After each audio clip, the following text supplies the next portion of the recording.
जीव जंतु मरने के कगार पर आ गए हैं, जनता व्याकुल हो गई। तो कभी दोनों राजा आपस में तलवार उठा लेते हैं, तो आकाशवाणी होती है आकाश से कि खोलो उनकी। कबीर साहब प्रकट हुए और लास्ट टाइम कबीर साहब अंतर ध्यान हो गए। ये 5 नदियों में इसका मिलन है। इस नदी पर रिसर्च चल रहा है। हिंदू मुस्लिम का प्रतीक का फोटो है, ये मुस्लिम का प्रतीक का फोटो और ये हिंदू का प्रतीक का। इसी गुफा में कबीर जी साधना करने आते हैं। हाँ, यहाँ कबीर साहब के चित्र विचित्र फोटो हैं। हाँ। सूर्य से अंत तक इस पे दिखाई गया। ये आमी नदी कभी सूखती नहीं है। हाँ। कभी सूखती नहीं, इसका वरदान है। इसको कबीर साहब बहाए थे। आमी नदी जिसे बोला जाता है, आमी नदी। और इसका छोर कई 5 नदियों में इसका मिलन है। इस नदी पर रिसर्च चल रहा है। हाँ, कि अभी तक आज तक कभी सूखी नहीं। बहुत अद्भुत, बहुत अच्छी दृश्य है ये। पहले 12 साल से सूखी पड़ी थी ये।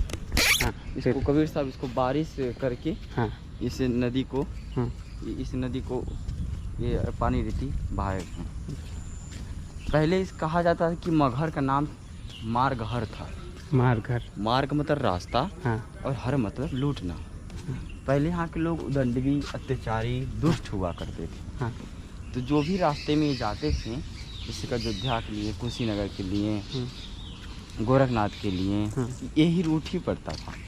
तो जो भी दर्शनार्थी जाते थे रास्ते में, तो यहाँ लोग वो सब उदंडवी क्या करते थे, ऊँट लूट लेते थे। तो उस टाइम बोधिष्ट का बोलबाला चलता था। बोधिष्ट, बौद्ध भिक्षु। उन लोगों ने इस जगह का नाम रख दिया मारघर। मार्ग मतलब रास्ता और हर मतलब लूटना। तब कुछ टाइम बहुत पहले एक फकीर संत आए थे, समाधि सामने करके। बहुत टाइम पहले एक फकीर संत आए थे, बहुत फकीर संत थे। उन्होंने यहाँ पर आए, बहुत धूप चल रहा, बहुत धूप, कड़ी धूप था। उन्होंने क्या किया, उनको बहुत प्यास लगी थी। तो उन्होंने अपने एक यहाँ के जो 4 चरवाहे थे, गाय चरा रहे थे, उन्होंने अपना पानी का कौंडल दिया और पानी का गुजारिश किया। पर यहाँ के लोगों ने क्या किया, उस संतों को पानी की जगह धूल मिट्टी दे दिया। तो संत बहुत क्रोधित हो गए, बहुत गुस्सा हो गए, कहें कि जाओ, तुम्हारी नगरी में सूखा सूखा ही रहेगा। इस पूरे मगहर में, पूरे परिक्षेत्र में 12 सालों से पानी की किल्लत हो गई।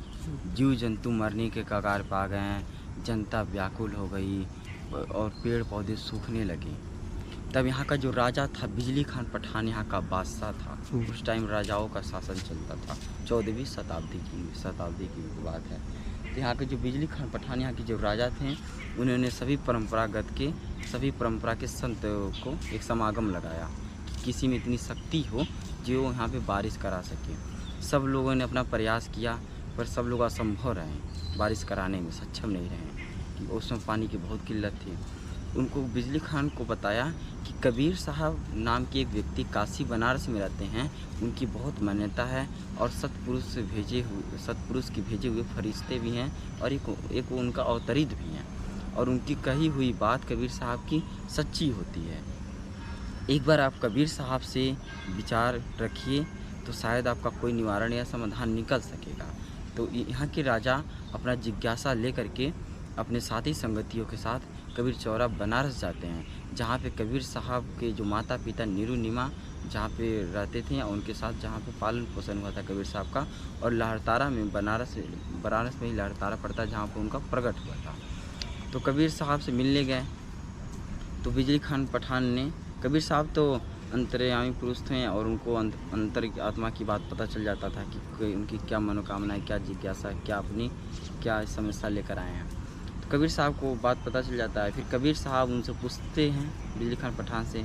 बिजली खान पठान कहते हैं कि हमारे प्रक्षेत्र में संत आए थे, हमारे लोगों ने सताया, हमारे लोगों ने सताया, और उनके आशीर्वचन से, उनके वचन से हमारे प्रक्षेत्र में 12 सालों से सूखा पड़ गया है, और मैं चाहता हूँ एक बार आप मगहर चलें तो शायद पानी आ सकता है। कबीर साहब कहते हैं अगर मेरे चलने से, अगर मेरे रहने से मगहर में पानी आ सकता है तो मैं अवश्य चलूँगा। तो कबीर साहब को जो वहाँ मानने वाले जो लोग अनुयायी रहते हैं काशी बनारस में, वो सब लोग फिर बात रखते हैं, कहते हैं कबीर साहब जो मगहर में मरता है वो गधा होता है, और जो काशी मरता है मुक्ति पाता है, और मगहर के लोग उदंड भी अत्याचारी लोग होते हैं। और अंतिम टाइम में मतलब उनका बुजुर्ग अवस्था हो रहा और अंतिम टाइम में आप मगहर में अपना शरीर का त्याग करेंगे तो आप भी गधा होंगे। तो कबीर साहब सत्यवादी थे। रूढ़िवाद, पाखंडवाद, सत्यता की राह पे चलना, अच्छे मार्ग दिखाना उनका मेन धर्म, मेन कर्म यही था। तो कबीर साहब कहते हैं, वहाँ पे एक दोहा को उच्चार करते हैं, कहते हैं क्या काशी क्या ऊसर मगहर, जो हृदय राम बसे मोरा, जो काशी तन तजे कबीरा, तो राम ही कौन निहोरा। जो अपने हृदय से राम को जाना है, परमात्मा को जाना है, अपने जीवन में अच्छी भक्ति किया, उसके अच्छे विचार हैं, उसके अच्छे गुण हैं, वो कहीं भी मरेगा वो मुक्ति पाएगा। अन्यथा ये कहना गलत है कि काशी मरेगा तभी मुक्ति पाएगा। तो कबीर साहब कहते हैं इस रूढ़िवाद को, इस पाखंड को मिटाने के लिए मैं अपना शरीर का त्याग मगहर में ही त्यागूंगा। तो उसके बाद कबीर साहब को यहाँ के जो राजा थे बिजली खान पठान स्वागत करके साथी संगतियों के साथ यहाँ पर आते हैं। 2 किलोमीटर पे अंधुनी पड़ता है, तो जिसके नाम से गोरखपुर पड़ा है, गोरखनाथ जी और गुरु नानक साहब, रविदास साहब, केसर साहब, कबीर साहब और सबके अनुयायी, सबके भक्तजन वहाँ उपस्थित होते हैं कि आज बारिश का समस्या ख़त्म होने वाला है। तो 5 संतों का मिलन होता है।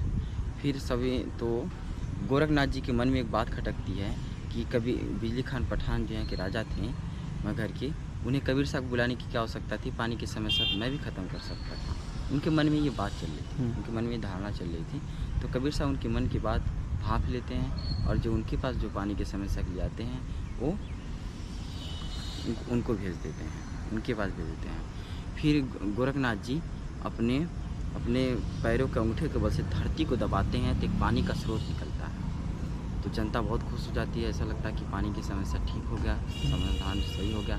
लेकिन कुछ ही टाइम पश्चात बाद वो पानी निकलना बंद हो जाता है। फिर गोरखनाथ जी कहते हैं जितना मेरे में शक्ति था मैंने अपना शक्ति लगा दिया और अब मेरे में शक्ति नहीं है। फिर उसके कहते हैं अब कबीर साहब से प्रस्ताव रखा जाए। फिर कबीर साहब जाते हैं, कबीर साहब से प्रस्ताव रखा जाता है। फिर कबीर साहब अपने ध्यान शक्ति में जाते हैं और अपने ध्यान शक्ति के आधार पर इतनी बारिश कराते हैं जो नदी नाले जो सूखे रहते हैं, जो अमी नदी सूखी रहती है, वो सारा पानी रीति चलने लगता है। फिर वहाँ पे गोरखनाथ जी का कबीर साहब का संवाद विधि चढ़ जाए, जिसे कहते हैं गोष्ठी के रूप में भी माना जाता है। तो अब फिर उसी जगह गोरखनाथ जी जिस तलैया में जिस अंगूठे से धरती को अपना विकसित किए थे वह तलैया के रूप में, उसी में गोरखनाथ जी भी मछली बन जाते हैं। शस्त्रार छिड़ जाता है कि तुम सबसे बड़े शक्तिशाली हो कि मैं सबसे बड़ी शक्तिशाली हूँ। तो उसी तलैया में गोरखनाथ जी मछली बन जाते हैं। फिर कबीर साहब उन्हें पकड़ लेते हैं। फिर कबीर साहब की जब कबीर साहब की बात आती है तो कबीर साहब उसी तलैया में पानी बन जाते हैं। तो कबीर साहब को वो पकड़ नहीं पाते हैं, तो अपनी शस्त्रार में वो हार जाते हैं और कबीर साहब को अपना जो त्रिशूल था और वो दे देते हैं। फिर कबीर साहब आते हैं मगहर, जहाँ अपने शरीर का जहाँ त्याग करने का जहाँ वो वचन लिए थे। फिर ये सदगुरु कबीर साहब की समाधि है। चलिए तो आप लोग को समाधि दिखाते हैं। ये दिखा दीजिए। एक ये सदगुरु कबीर साहब की समाधि है। इसी जगह सदगुरु कबीर साहब इनकी कबीर साहब की निवास स्थल झोपड़ी थी। लोगों से मिलना, सत्संग, प्रवचन, हिंदू मुस्लिम एकता का प्रतीक लोग आते थे जाते थे अपना। और फिर कबीर साहब इसी जब कोई भी अंतर्यामी पुरुष रहता है तो उनको पहले से ही पता चल जाता है कि इस दिन इस तारीख को मेरा शरीर का त्याग होने वाला है। फिर कबीर साहब कहते हैं कि मेरा शरीर का त्याग होने वाला है। और यहाँ के जो राजा रहते हैं और जो काशी नरेश राजा रहते हैं, जो वहाँ के बनारस के राजा, सब लोग यहाँ पर उपस्थित होते हैं। सब लोग बहुत दुखित हो जाते हैं। तो कबीर साहब कहते हैं कि आया है सो जाएगा राजा रंग फकीर, एक सिंहासन चढ़ चले एक बदे जंजीर। इस भ्रांति काल में, इस दुनिया में जो भी आया है उसे एक ना एक दिन जाना है, जो राजा रहे चाहे फकीर रहे, ये विधि का विधान है, कोई रोक नहीं सकता। फिर कबीर साहब अपने कहते हैं कि जब तक मैं झोपड़ी में, जो समाधि की जगह है झोपड़ी थी, कहते हैं झोपड़ी में जब तक सत्य नाम का, राम नाम का उच्चारण चलेगा मेरा फिर तब तक दरवाज़ा कोई नहीं खोलेगा। जब सत्य नाम का, राम नाम का उच्चारण बंद हो जाएगा उसके बाद मेरा देह संस्कार कर देंगे, मतलब मुझे देह संस्कार कर देंगे। कुछ ही टाइम बाद सतनाम का, राम नाम का उच्चारण निकलना बंद हो जाता है। तो दोनों राजा काशी नरेश और बिजली खान पठान दोनों में आपस में विचार विमर्श करते हैं। तो बिजली खान पठान कहते हैं ये तो हमारे गुरु थे, ये तो हमारे संप्रदाय के थे, हमारे मजहब के थे, हमारी जाति के थे, क्योंकि उनके माता पिता न्यूरी नीमा हैं। तो काशी नरेश कहते हैं ये तो हमारे मजहब के हैं, हमारे पीर हैं, हमारे संप्रदाय के हैं, ये तो हिंदू हैं। इसलिए क्योंकि इनके जो गुरु हैं रामानंद स्वामी हैं और जो नीरू नीमा हैं, ऐसा था नहीं कि वो अपने गर्व से अपने किए थे। वो तो एक तालाब में प्रकट हुआ बच्चा को, अपने अवतरित बच्चा को अपने पालन पोषण किया और उसे अपना बना लिया, लेकिन उसका कोई जाति धर्म नहीं रखा गया था। तो दोनों में आपस में विवाद छिड़ जाता है, युद्ध छिड़ जाता है। कहते हैं जो युद्ध में जीतेगा वही उनका देह संस्कार करेगा। तो दोनों राजा आपस में तलवार उठा लेते हैं। तो आकाशवाणी होती है आकाश से कि खोलो पर्दा है नहीं मर्दा, युद्ध मिथ्या तुम कर डाली, सुन के है बानी अचरज मानी, देख निशानी कर डाली, रोए परवीना हाथ में दचीना। कहते हैं जिसके लिए तुम किसके लिए झगड़ा कर रहे हो, वो मुर्दा तो है ही नहीं। मैंने शुरू से बताया अल्लाह राम करीमा केशव हरि हजरत सब एक ही है, एक ही भगवान, एक ही स्वरूप हैं। तो दोनों राजा बिजली खान पठान और काशी नरेश दोनों झोपड़ी के अंदर जाते हैं और झोपड़ी के अंदर जाके कब्र को से जिस से कपड़ा से ढका रहता, जिस चादर से उनका बॉडी, उसको हटाते हैं तो देख के आश्चर्यचकित हो जाते हैं, क्योंकि उनका शरीर गायब रहता है और दो फूल मिलते हैं। और तो 2 फूल से मुसलमानों ने अपना एक मज़ार बनवाया और हिंदुओं ने अपना समाधि बनवाया। पूरे वर्ल्ड, पूरी दुनिया में कबीर साहब इकलौते मात्र व्यक्ति थे जिनके एक ही संत की 2 समाधि है, वो भी हिंदू मुस्लिम और एकता का प्रतीक है और इतने करीब हैं। आज तक इतिहास गवाह है कि मंदिर समाधि को लेकर के कभी कोई झगड़ा नहीं हुआ, कभी कोई युद्ध नहीं हुआ, और ये बहुत अद्भुत और बहुत चमत्कार की बात है।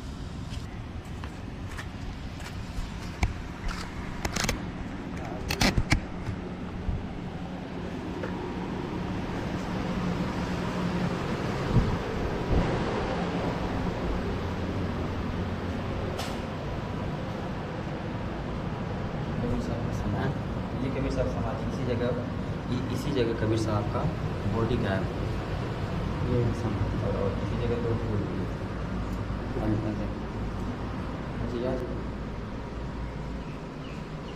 ये कबीर साहब की टोपी है जो कबीर साहब पहना करते थे, और ये कबीर साहब की माला है, उनकी खड़ाओं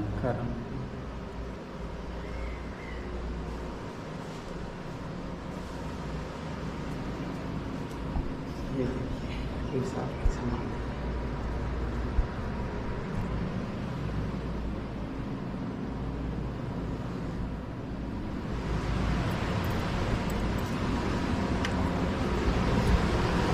तो कबीर साहब की कहानी तो सुन लिया आप लोगों ने, कैसा लगा बाकी आप लोग को जगह दिखाते हैं यहाँ का कितना खूबसूरत है।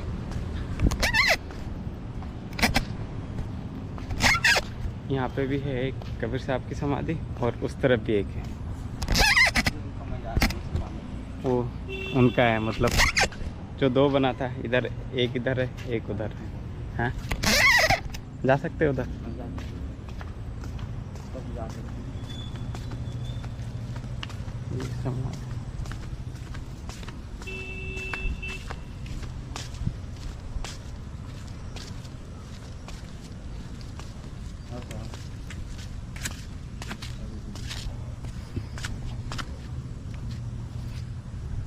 कबीर साहब की मजार है यहाँ पे, एक फूल से ये दफना गया था, 2 फूल मिला था। हाँ ये एक फूल से समाधि बना गया,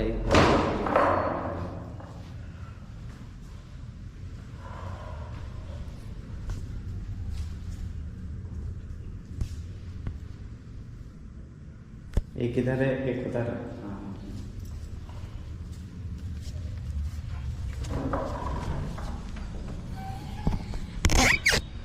तो कब मतलब काफ़ी अच्छा लगा मुझे भी सुन के, मतलब मैं सुना था, इतना ठीक से नहीं सुना था। तो क्या बोले भैया या गुरु जी साहब पीछे जाते थे अपना ध्यान साधना के लिए, जहाँ एकांतवास के लिए। हाँ हम ध्यान साधना के लिए जाते थे। पीछे गुफा भी है, वो भी देख लीजिए, मार्ग दिखाएं। लोगों को बताना चाहते हैं कि सबका छुआछूत, ऊंच नीच, जात बिरादत ये सब कुछ नहीं माना जाता है। और एक तो कबीर साहब अपने जीवन काल में लोगों को एक मात्र एक दोहे से अपने बीजक टीका से अपने लोगों को एक अवतरित किया, अवगत कराया। फिर कबीर साहब कहते हैं ऐसी वाणी बोलिए मन का आप खोए और उनको शीतल करें आप हों शीतल हों। ये कहते हैं ऐसी वाणी बोलिए, इतनी अच्छी इतनी मधुर वाणी बोलिए कि सामने वाला मन का आप खो दे, मतलब पागल हो जाए, कितनी अच्छी बात बोल रहा है। हाँ, और उनको शीतल करें आप हो शीतल हों। जैसे कि एक घड़े में पानी रखा रहता है, पीने वाला भी शीतल रहता है, घड़ा भी शीतल रहता है। अब इसको गुफा चलिए गुफा दिखाते हैं जहाँ की गुरु कबीर जी। मंदिर के पीछे एक गुफा है। हाँ। मंदिर के पीछे एक गुफा है जहाँ कबीर साहब साधना ध्यान किया करते हैं। और कबीर साहब पे संत कबीर अकादमी शोध संस्थान बना है, जो रिसर्च सेंटर। कबीर साहब का शोध होगा, रिसर्च होगा। कबीर साहब की अल्टीमेट चीज़ है कि कबीर साहब प्रकट हुए और लास्ट टाइम कबीर साहब अंतर ध्यान हो गए। और कबीर साहब लौते मात्र व्यक्ति हैं जिन पर रिसर्च चलेगा, शोध चलेगा। और कबीर साहब पे पीएचडी भी होता है, पीएचडी लोग करते हैं व्यक्तिगत कबीर साहब पर। और यहाँ के मोदी जी जो यहाँ के प्रधानमंत्री हैं जो अपने देश के, वो रिसर्च सेंटर का उद्घाटन करने आए थे। और रामनाथ कोविंद जो राष्ट्रपति थे वो उसका मोदी जी से शिलान्यास करने आए थे। और राष्ट्रपति जी उसका उद्घाटन करने आए थे। पीछे रिसर्च सेंटर में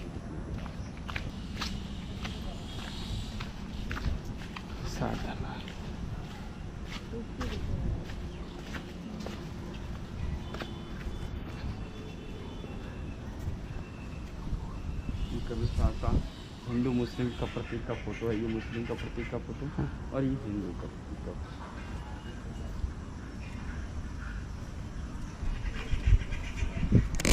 इसी गुफा में कबीर जी साधना करने आते हैं। हाँ, इसकी 2 तल्ला और नीचे है। पूरा तत्व ने अभी बंद, पूरा तत्व ने अभी बंद कर रखा है। हाँ, तो कुछ टाइम में खुलेगा। हाँ, इसको और नीचे साधना क्या करते थे। अभी लाइट नहीं है अभी। हाँ, ये निकास द्वार और इधर से आप निकल जाए।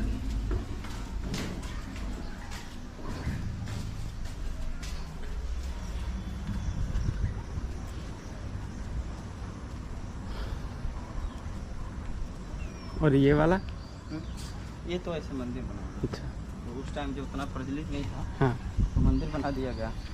अब कोई मंदिर बन जाता तो तोड़ा जाता है, तोड़ सकते हैं। तो काफ़ी अच्छा लगा जान के, देख के भी मतलब बहुत ही मज़ा आया। अभी रिसर्च कौन सा? रिसर्च सेंटर जो नया बने है ना? हाँ, नया रिसर्च सेंटर। यहाँ 27 एकड़ जगह है। 27 एकड़। हाँ, 27 एकड़। और यहाँ से रिलेटेड संत कबीर बाल आश्रम भी चलता है, गौशाला भी चलता है जहाँ 83 गायें हैं, वृद्धाश्रम भी चलता है और 7 विद्यालय चलते हैं। और यहाँ से 56 मठ कनेक्टेड हैं। मतलब कबीर साहब की मेन गद्दी है। कबीर साहब का ये धरोहर है, राष्ट्रीय धरोहर है। और कबीर साहब को यहाँ से लोग और जो चलाते हैं, शाखाएँ चलाते हैं। कबीर साहब की 3 है मेन, जहाँ पे कबीर साहब प्रकट हुए थे। तारा काशी बनारस। कबीर साहब का जहाँ कबीर चौरा, जहाँ पे कबीर साहब का पालन पोषण हुआ था। और ये जो मगहर जहाँ लास्ट टाइम अंतर ध्यान हुए, मूल है उनका।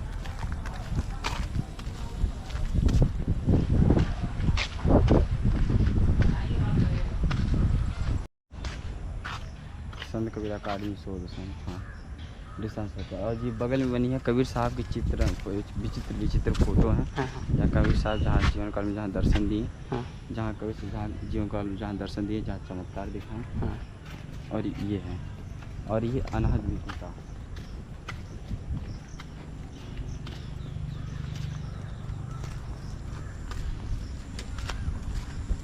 ये क्या हाईवे है क्या ये? हाँ, ये हाईवे जो मार्ग रास्ता, ये हाईवे, ये हर जगह निकली। इसी तभी तो इसका नाम था मार्ग रास्ता हर। हाँ,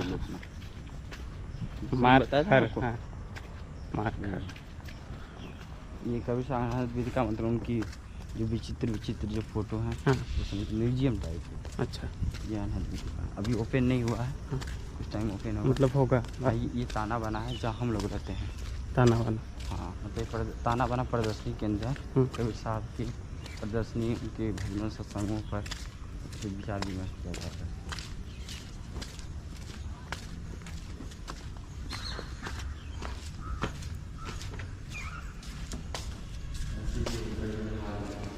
ये है ताना वाना।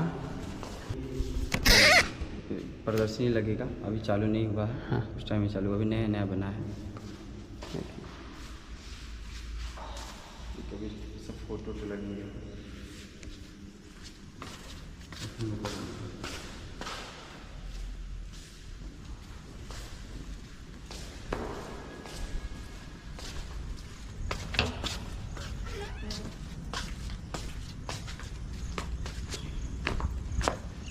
मतलब बहुत बड़ा बना हुआ है, बहुत हाँ। बड़ा। कितना एकड़ बोले थे आप? 27 27 एकड़। ये है निर्गुण व्याख्यान। निर्गुण व्याख्या। व्याख्यान के अंदर इधर निर्गुण व्याख्यान के अंदर कबीर साहब के विचार विमर्श हाँ। रहेगा।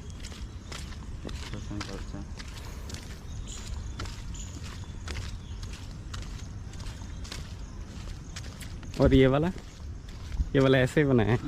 ये तलैया बन रहा है, जिससे सौंदर्यीकरण के लिए लोग अपना बैठे हैं, पी रहे हैं। इसके कारण निर्गुण व्याख्यान। और ये है साउंड एंड लाइट।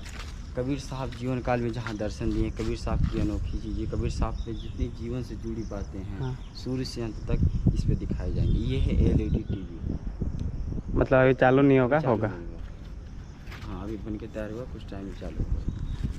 तो देखने आएंगे ज़रूर, मैं भी आऊँगा जब चालू होगा। मतलब कितना दिन लगेगा चालू होते होते ही? अभी 1 साल 2 साल लगेगा। 1-2 साल लगेगा। अभी कई काम यहाँ के बाद। हाँ।